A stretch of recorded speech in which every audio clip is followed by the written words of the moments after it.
عائشة رضي الله عنها وی یو کس د پیغمبر صلی الله علیه وسلم خواله راغی وی یا رسول الله ګورې د هغوی د مینې ته وی اے د الله پیغمبره په الله مې د قسمي انک لاحب الی من نفسي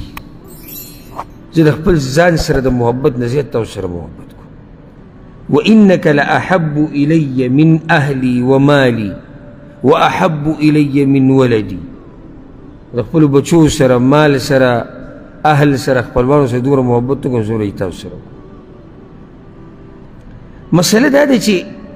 وإني لأكون في البيت فأذكرك كورك ناس متى سورة الآيات فما أصبر حتى آتيك فأنظر إليك نبياز الصبر نشم كولي بس بيارا شمستاسو دي دل بيارا من لك چی بیا کور تلار شم لک سات کینم یو بیا ستاسو خبری او تاسو را مخ ته بس بیا را منډک داسې هغه مؤمنانو خو اوس دا خو زه دنیا کې یم یا رسول الله یو زه ځم راځم تاسو وینم واذا ذکرت موتی و موتک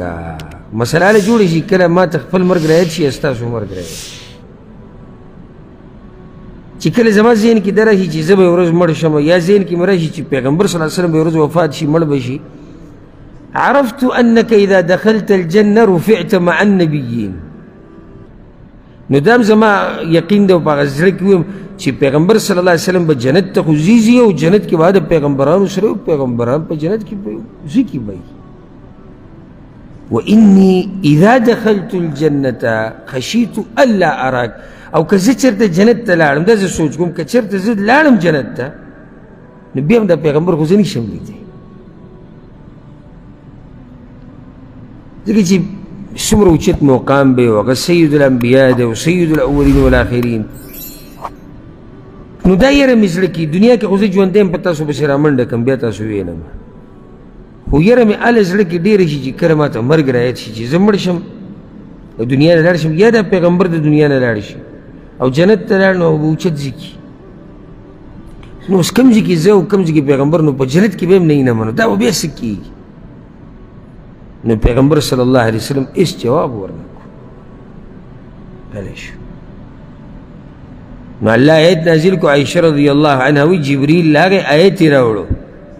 سورة النساء کی دا آیت تے اللہ وی ومن يطع الله والرسول فأولئك مع الذين أنعم الله عليهم من النبيين والصديقين والشهداء والصالحين وحسن أولئك رفيقا اللوي ويسوق چې د الله او د الله د پیغمبر تابعداري کوي نو دا خلک به د هغه خلکو سره په جنت کې یو ځای چې الله په انعام کړی دی او هغه پیغمبران دي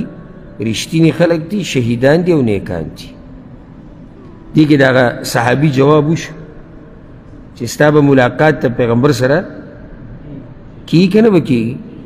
کیږي به